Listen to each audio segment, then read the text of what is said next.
Pelé já era o rei do futebol mundial quando um outro menino começou a chamar a atenção dos moradores da pequena cidade pela facilidade com que tratava a bola. Esse herdeiro prodígio também se destacava pela habilidade em comum. O pequeno Tonho, alvo das preocupações do seu Arthur e de Dona Rosa, era também o terror dos moleques desajeitados que tentavam em vão conter seu talento.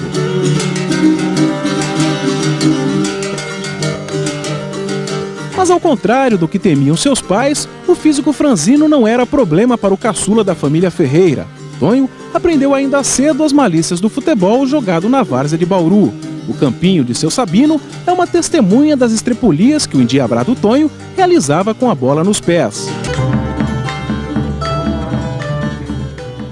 Fora dos campos, o mais novo entre os 9 filhos de seu Arthur não tinha a mesma descontração. O espírito introvertido, típico dos garotos caipiras da época, era uma espécie de marca pessoal. Você sabe que isso aí é uma lembrança gostosa. Era gostoso jogar no campo do quartel lá. E no Morumbi também. Principalmente quando o Palmeiras, Corinthians, campos cheios. E por sinal, a família, ninguém queria deixar jogar porque eu era molequinho. E nessa época eu nem calça comprida tinha. Mas aí o Noraes deu um banho de loja e eu comecei, graças a Deus, e como você disse, pelos times que eu passei, graças a Deus fui sempre titular. E nessa época era o João Avilino, o treinador. Então esse me deu uma força, o Popular 71. E depois disso aí, depois das 3 primeiras aí a máquina engrenou. Eu vim para São Paulo porque naquela época da seleção, em 69 eliminatória, o Santos precisava vender alguém para pagar uma dívida do Parque Balneário. E o Santos quis vender o Carlos Alberto para São Paulo. E na época o Dr. Henrique não queria um back, ele queria um centroavante. Então vendeu e eu vim satisfeito. Foi uma época boa na minha carreira também no São Paulo. Porque no São Paulo eu tornei mais eu, Toninho Guerreiro. Porque no Santos, por mais que você fazia, e com justa razão, o Pelé levava 90% das honras. E com razão mesmo, que ele tinha o direito. Agora no São Paulo, não. No São Paulo eu já fui mais eu, mais o Toninho Guerreiro. Quer dizer, eu fazia, era eu mesmo, não era a ajuda do Pelé, não tinha isso. Foi a época que você ganhou mais dinheiro, talvez? Não. O Santos na época pagava mais. O guerreiro que chegou ao Morumbi era bem diferente do menino tímido que um dia deixou as peladas das ruas de Bauru para realizar o sonho de jogar no maior time de todos os tempos.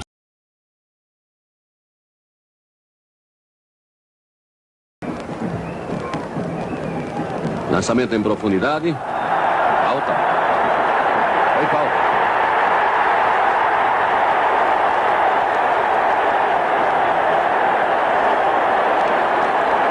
Jogadores da Ponte Preta se dirigem ao árbitro Arnaldo César Coelho. Houve um empurrão de um jogador da Ponte Preta no São Paulo. É questão, o telespectador em casa, tranquilamente, ele tem o direito de discutir. Verificará o local desta falta. Jogadores da Ponte partem para cima do senhor Arnaldo César Coelho. É no momento desses é que o atleta tem que ter tranquilidade, a cabeça no lugar.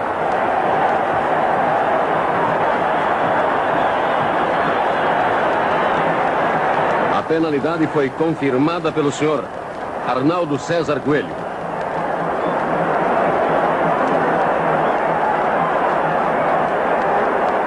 Quem vai cobrar deve ser Toninho, que é o artilheiro do campeonato, artilheiro do São Paulo Futebol Clube.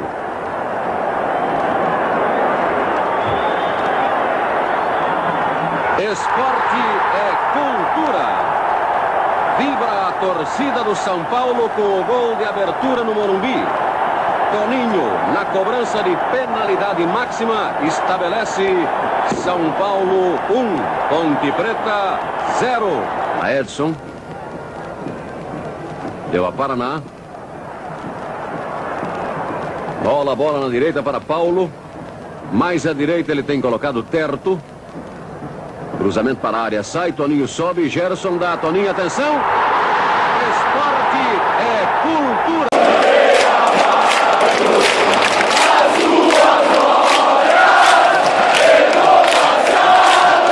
Paulista, da cidade de Jundiaí.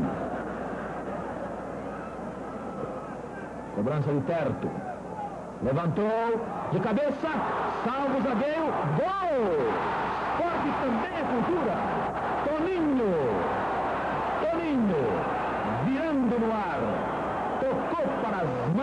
Paulista. Estabelece agora São Paulo 2, Paulista 0. Tá, Gerson. Faz com que entre Forlan. 4 jogadores de São Paulo contra 2 do Paulista. Gerson ainda. Vai tentar um passe longo. Aí está. Boa bola. Toninho. Toninho atira. Gol! Gol! O esporte também é cultura. Toninho. Atirou depois de receber de Gerson aos 17 minutos e 20 segundos. Estabelecendo São Paulo Futebol Clube 3. Paulista de Jundiaí 0. Perto Toninho e Paraná, uma linha de ataque digna dos melhores tempos do Santos de Pelé. Assim como o inesquecível Esquadrão Santista, o São Paulo de Toninho tinha a magia do gol e o dom das grandes conquistas. Em 71, o tricolor repetiu a dose conquistando o bicampeonato paulista. O guerreiro Toninho entrava para a história do Paulistão como o único pentacampeão do torneio, 67, 68 e 69 pelo Santos, 70 e 71 defendendo o São Paulo.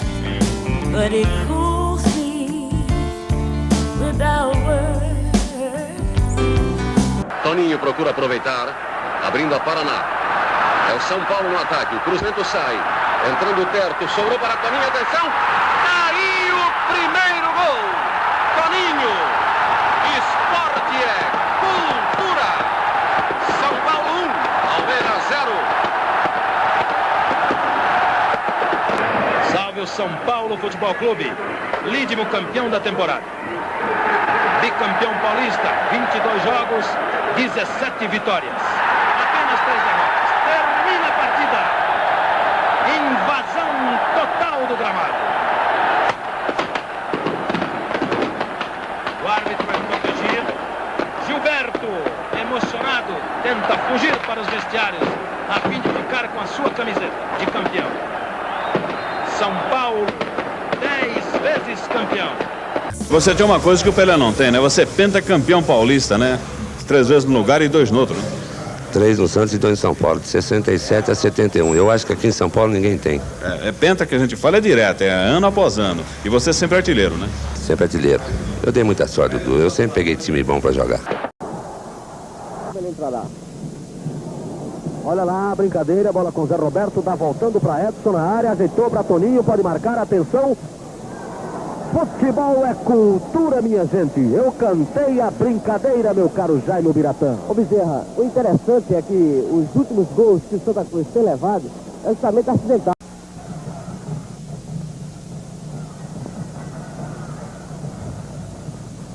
Na bola atacando Toninho, saiu o empate. Toninho para o São Paulo Futebol Clube, batendo firme, aproveitando a confusão na área. São Paulo empata com Toninho, camiseta número 9. 1-1 é o placar do Morumbi.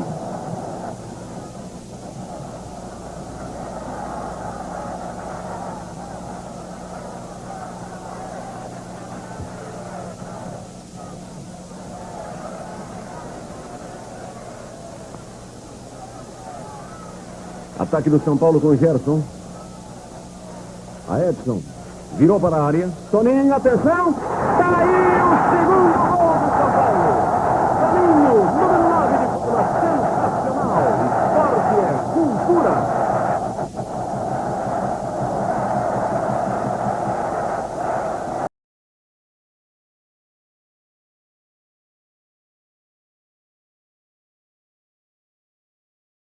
Gilberto batendo, Toninho no lance. Vai certo, Toninho. Aí o primeiro gol, Toninho, número 9, abre a contagem no Morumbi.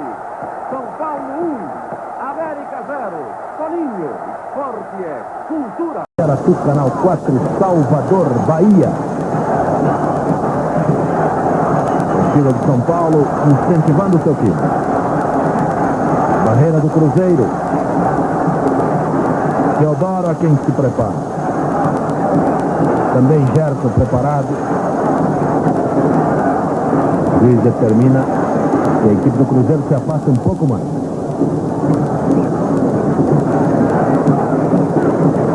Teodoro e Gerson. Teodoro. Hélio largou. Toninho, gol! Toninho!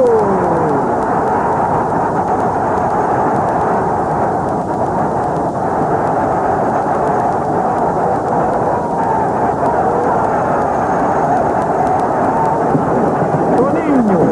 Teodoro cobrou forte.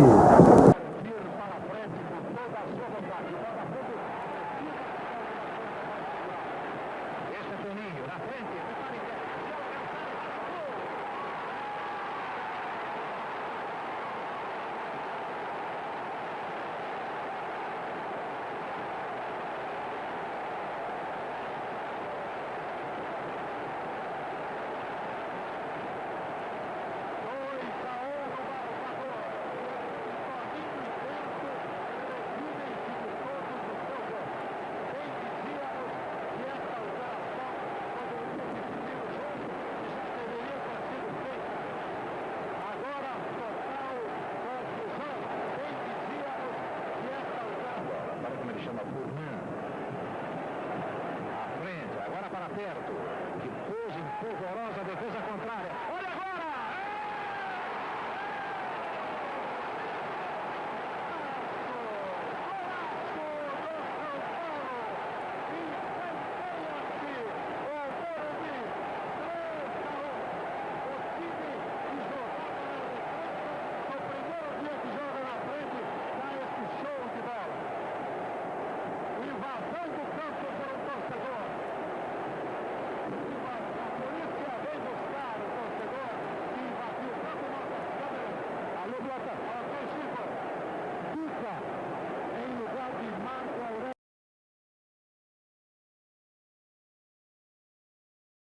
Como Toninho ia marcar e Vantuir salvou em cima da linha com a mão.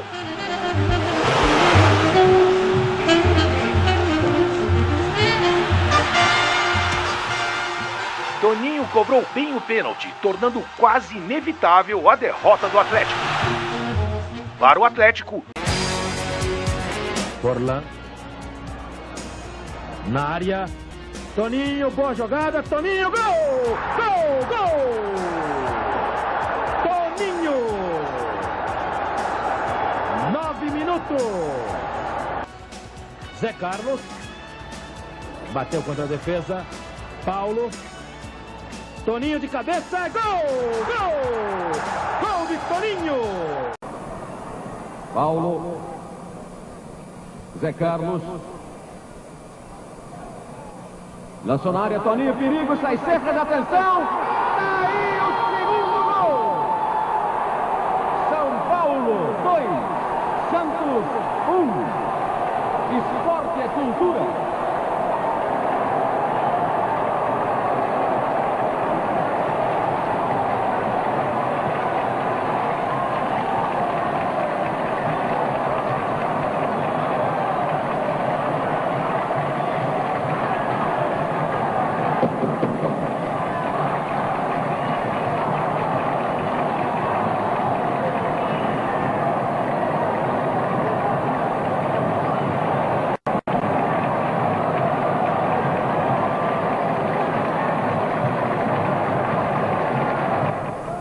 O toque é a Pedro Rocha.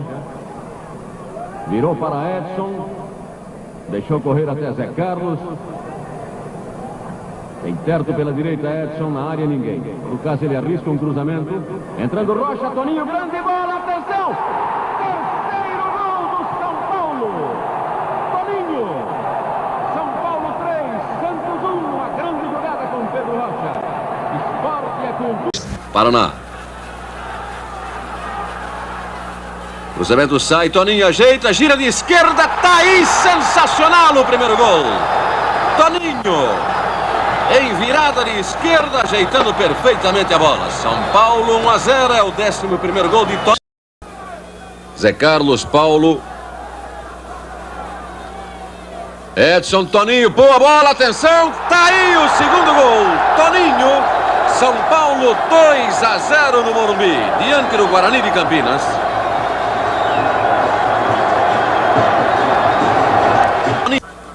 Toninho. Levando Toninho. Edson, Toninho, atenção, atenção, tá aí o terceiro gol de Toninho para o São Paulo.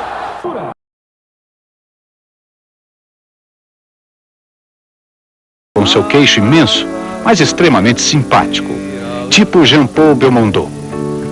Alguém disse uma vez que ele parecia um guerreiro dentro da área. Jejum de 13 anos sem títulos, queria voltar ao topo do futebol paulista. No final de 69, os cofres são paulinos se abriram para patrocinar uma série de grandes contratações. Eu mais o Toninho Guerreiro.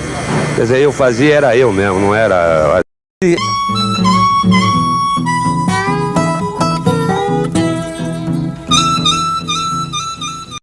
Nem o título de artilheiro paulista, conquistado pela terceira vez em 72, conseguiu devolver a Toninho a fúria de guerreiro adquirida ainda nos tempos de infância. Em 73, o São Paulo emprestou seu artilheiro para o Flamengo. A curta passagem pelo Rio serviu apenas para retardar o fim de uma carreira em franca decadência.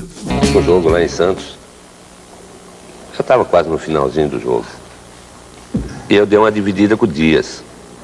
E machuquei a perna do Dias. Aí o Jura, quero ver, entra aqui, ó. Falei pra ele, olha lá o placar, negão, tá 4, você quer mais o quê?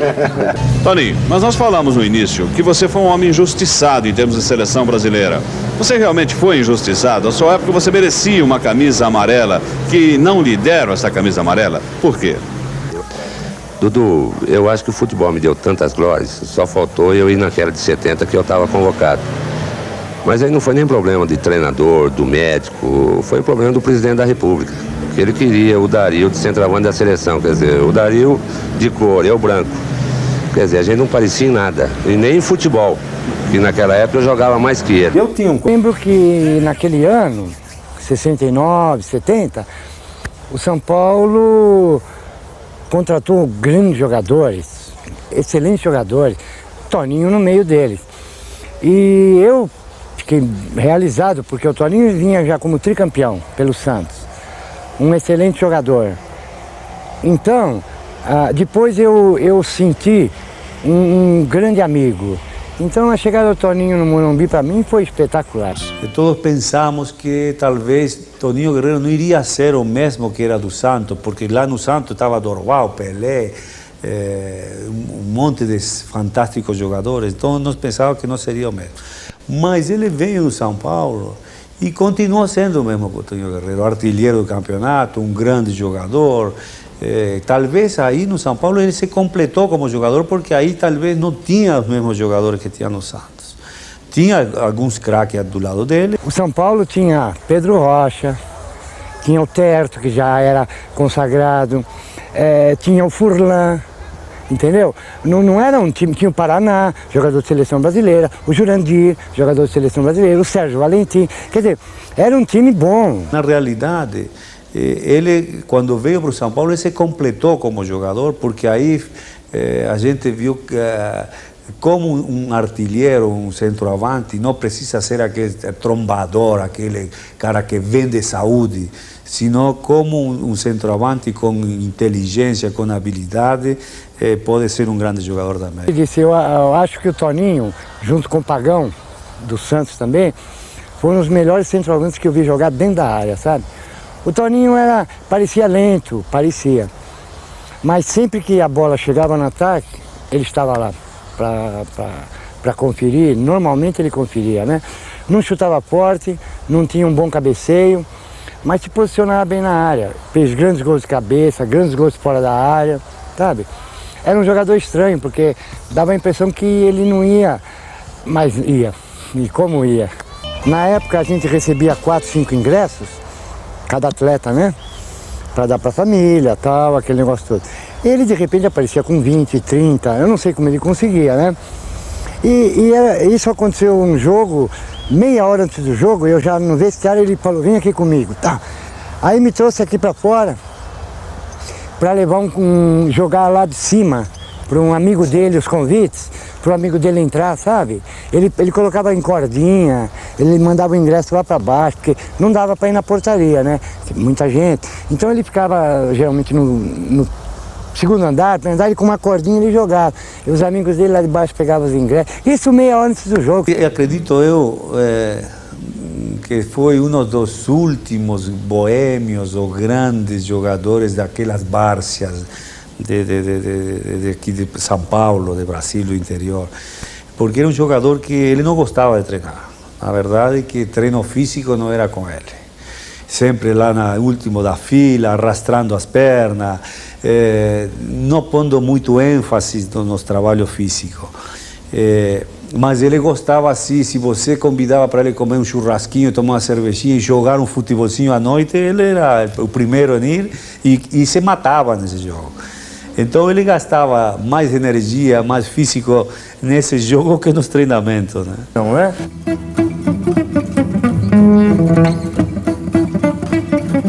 Em 74, pouco antes de encerrar a carreira, Toninho Guerreiro foi convidado para participar de um programa de TV. Lá conheceu a jornalista Agnes Roberta, com quem viveu durante 15 anos. Pessoalmente, eu conheci o Toninho em 1974, quando ele jogava showball. Eu fui à Record e me pediram para substituir uma apresentadora e tinha que fazer uma entrevista com o Toninho. E adorei bater papo com ele, ficamos lá, fizemos uma entrevista assim, a tarde toda, né? Era um programa desses femininos que fica tarde. E daí, eu costumo dizer que eu passei o resto da vida dele entrevistando, né? Porque tinha sempre, e aí, onde é que você foi? O que você estava fazendo?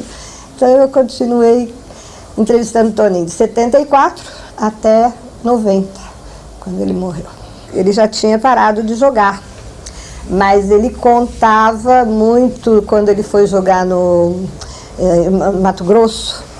Ele foi para o Operário, né? Então ele contava as histórias que as moças passavam e telefonavam, e saía, passava depois do treino. Então ele era danado, ele pulava a cerca mesmo bonito.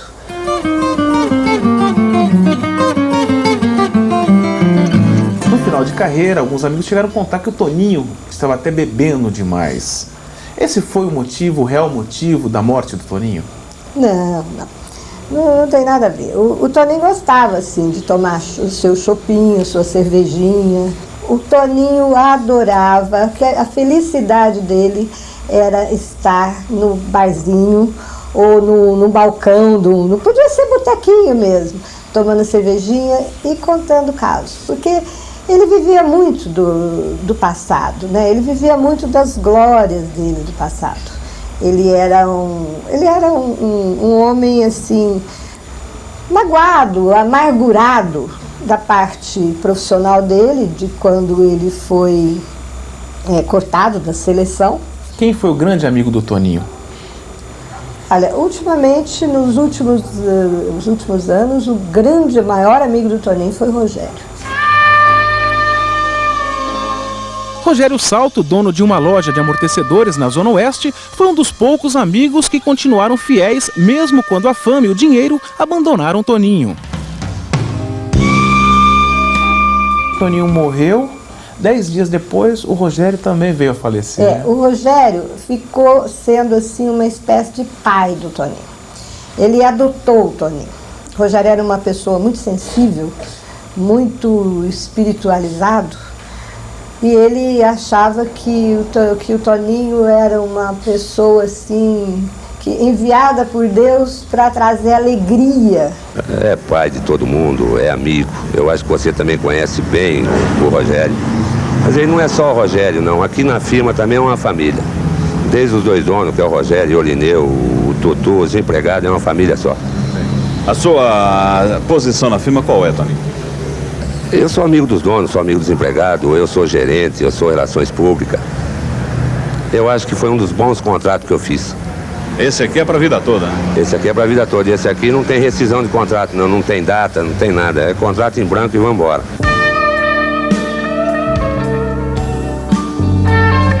No dia 26 de janeiro de 1990, o coração valente de Toninho parou de bater.